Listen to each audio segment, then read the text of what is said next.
Hello, and welcome to part 3 of my Writing a Book series of videos, in which I actually can say I've written a book. Now, it's a short story / novella. It's 25,000 words, where a book's typically 85 to 120. So it's a short read, but I've created it. It's up on Amazon at the moment. It's called The Integration Institute, and it's spelt like this. I'll put it somewhere. And it's basically about an investigative reporter called Mary who gets sent into the Integration Institute, which is a cult-like organisation run by a tech mogul billionaire who kind of disappeared from the scene. It's very mysterious. No one really knows what's going on in the Institute, and she's been sent in by her company to try and find out what's going on, what all the lies about aliens are really for. But for her, her main aim is to save her sister.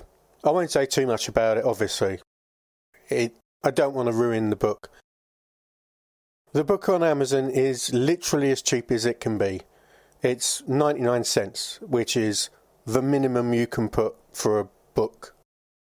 And I think that's a fair price, because it is only like a third of a book, really, maybe a quarter.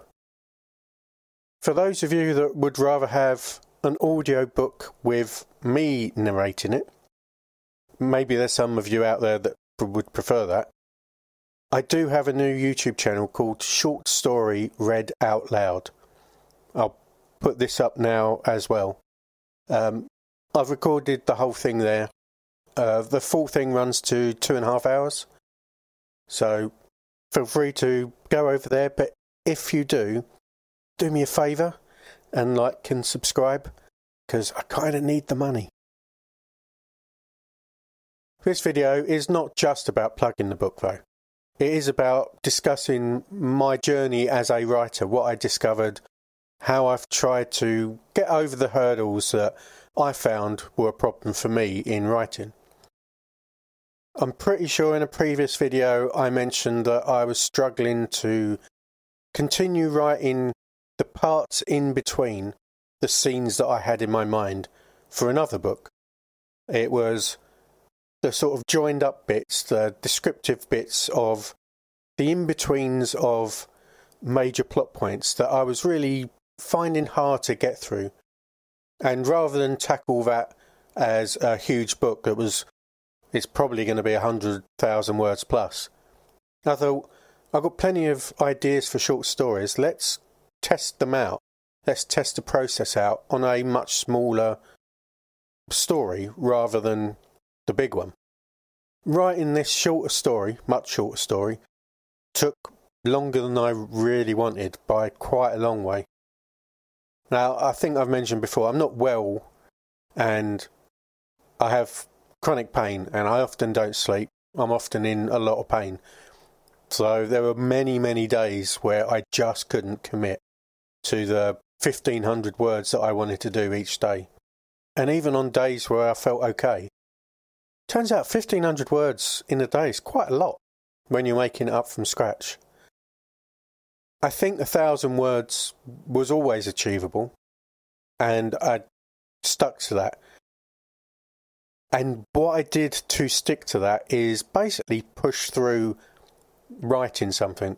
So rather than try and come up with the best phrasing for a particular thing or find the right word, I'd write something that was close to what I really wanted to say, highlight it, and have to come back to it. That sounds like a lot of work, that you're going to have to backtrack and change things on the fly all the time. But in a way it's not, because the number of times I actually had to read through this again and again and again to pick up mistakes, to check to make sure that what I was saying later on in the book tallied with what I'd said earlier. It really doesn't matter, and I found myself naturally picking up phrases that were just not particularly well done and going, oh, let's think of something new. And because I wasn't stuck trying to think of something without moving on, I found that easier. I don't know if that's the case for everyone. And by the way, all the things I'm saying in this video are probably really obvious to writers. It's probably a normal thing to go through. I just thought it'd be interesting if a new person at it discovered these things themselves. I did find a character document quite a useful tool.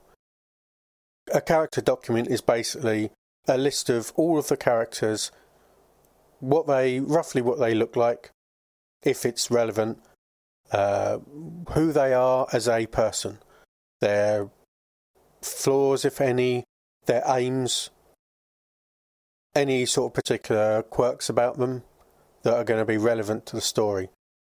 Because I did find myself needing to refer back to that. If I put something in the story that was significant to their character, I'd update the character sheet. That's useful. Keeps things consistent, I think, hopefully.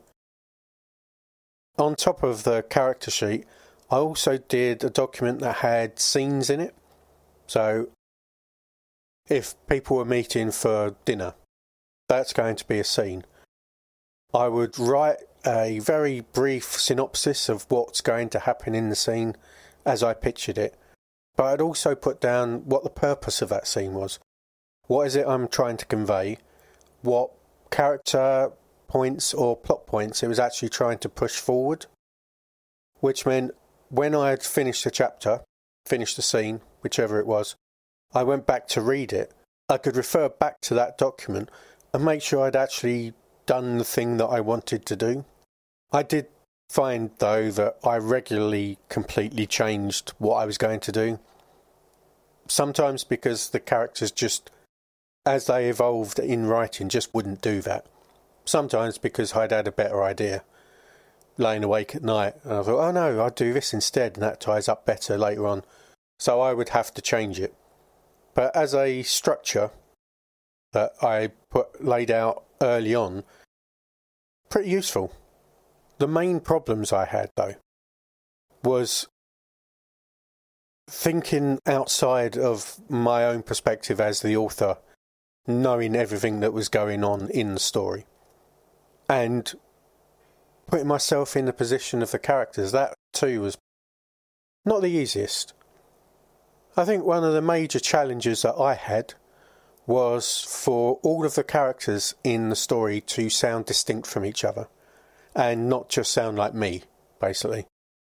There's 6 characters in the story that contribute a fair amount, and ideally I would like them to, if I put a line of text in, it would be great if the specifics of their speech patterns and their interests came through without me needing to say who's talking. That wasn't possible at all. And in my testing with people reading it for me, didn't work. So whenever there was confusion as to who was talking, whenever it stopped being a very specific back and forth conversation, I would put in who's talking. Obviously for me, I know who's talking, I'm writing it, I know which character's speaking. So in that sense, getting out of the ideas in my head to see it from a reader's perspective was pretty difficult.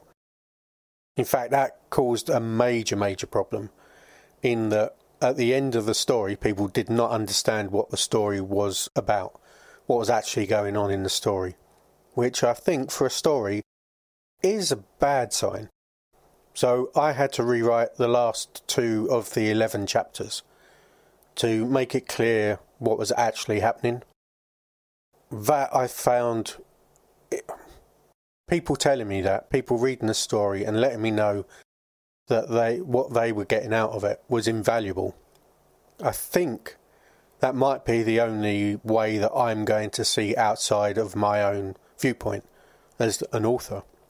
Similarly, going back to the characters, the main character, Mary, is an American woman in her 20s, and I'm a 50-odd-year-old man from London. I don't want her to sound like me, because that wouldn't work for anyone. I did make an effort to use an American language rather than the English versions. elevator instead of lift, etc., etc. I don't know how well that worked. I also tried to embody her as a character when I was writing her, and I did need help with that. There's a particular scene where I know I would have reacted entirely differently to her. So I asked a few female friends how they would react in that situation. And I think it is a more realistic version that I wrote, rather than saying what I would do. Getting feedback is also so important, and there's a couple of things about that I was very careful about, because I think the first times that I was asking for feedback, people were being, I'm going to say nice is not the right word, but I think when you talk to someone after they've read a story that you've written and you ask them what they got out of it, I think feels like a quiz. It's almost accusatory. Did you pay attention? Did you understand what I said? And I made it very clear to people, because I was picking up that that's what they were doing. I think that's what they were doing. And said, anything that you didn't pick up on, anything that didn't come across is my fault. I'm the writer. You can only pick up what I've written. So if I had an idea and you didn't get it, that's on me, not you. And with that, I think I got better feedback. I think it's important to remember that asking someone to read through a story a few hours out of their time, it's a fair big favour for them to do for you. I was lucky, I got 3 people to do that for me and got good feedback, and I think that improved the story massively. Like, it genuinely changed, like I said, the last 2 chapters completely, but also changed the way that I was thinking about it. I was trying to make it mysterious, and I did really well, because it was far too mysterious for anyone to understand what I was trying to get across. I was very lucky that one of those 3 people was my mum, who acted as my editor of her own free will. I didn't ask, she was just happy to help out. And she did a fantastic job. Picked up loads of spelling mistakes, picked up lots of clunky language. We talked through alternatives, bits where things weren't entirely clear as well. That was very useful for me, as I said, not being able to see outside of my own knowledge of the story. For someone to spend that much time going through and explaining what they understood and what just wasn't coming across was fantastic. Made a big difference to the story. All 3 people that gave me feedback really did improve the story significantly. It's such an important part of writing, I think, getting that feedback. Obviously, being receptive to it, not being too precious about this is my story and you should understand it. If they don't, that's on you as the writer. So having that mindset and going in and getting that sort of feedback is fantastic. Another thing that I guess I'd not really thought about previously when talking about writing is the research you have to do if you want things to be somewhat realistic. That took a significant amount of time, and it's not time that I'd really thought about or taken into account. I have put it on Amazon, and I've not got a huge amount to say about the process of converting to format that Amazon recognises. Amazon puts out an awful lot of explanation of how to go through the process and convert a Word document or a PDF or whatever and upload it using Kindle Create. That's what I used. What I did find a little bit strange was I looked up previously on the internet to see what formatting I should do in Word that would translate best into the ebook format. Basically, it doesn't matter. Kindle Create kind of ignores all of it and does its own thing. In fact, the more formatting you put into Word, the more work you have to do in Kindle Create. So I would say go with a basic font, don't worry too much about making the chapters special looking or anything like that. You can do all of that in Kindle Create. Setting up my Kindle account and getting all the payment details set up, pretty straightforward. None of it was too difficult, didn't need to look up a guide or anything. It has been really good to complete something, because a lot of the problem with not being able to work consistently, well, at all for me at the moment, is not achieving anything. It's not actually getting anything done. That is very frustrating. It's why I started a YouTube channel. It's why I started writing. That's why I carried on with the YouTube channel far beyond the point that I said I wasn't going to, because it felt really good to create videos and have something made and achieved. And it's been great finally finishing that. And another bonus is that I don't think about it at night anymore. I mean, I still think of lots of other ideas for short stories and the book that I want to write as well. And I was up at 4 o'clock this morning and thinking about the next story I want to write, a bit more of a science fiction one. It's nice to have one of the stories out and on paper, because it's done now, and I don't need to think about it anymore. Now, anyone that does read this or does go to my short story read out loud channel and listen to me narrating it, I'd love feedback. Like, I might not like feedback, obviously.